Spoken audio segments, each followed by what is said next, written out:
Welcome to Pindar Poetry. We hope you learned something new. You start by selecting a wide aperture lens and opening it up. This creates shallow depth of field and large bokeh. Once done, cut 6 to 8 ribbon strips, each 1/4 to 1/2 inch wide, and curl them gently.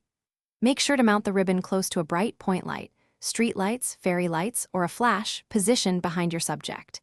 You want the ribbons between the light and your lens so they catch and distort the light into ribbon-shaped bokeh.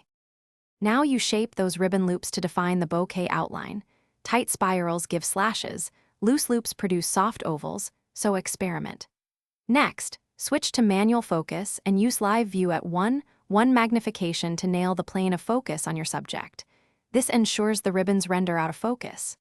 Make sure the subject sits 3 to 8 feet from the ribbon layer while lights remain behind. Changing these distances alters bokeh size and intensity, so tweak until you see the desired ribbon shapes. To finish, expose for your subject, meter it, and add 1 to 2 stops if the background needs punch, because ribbon bokeh is about contrast.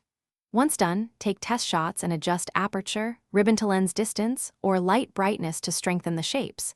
If the ribbons blur into formless highlights, move them slightly closer to the lens.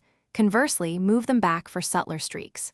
One troubleshooting tip: if shapes remain faint, increase light output or open the aperture a bit wider.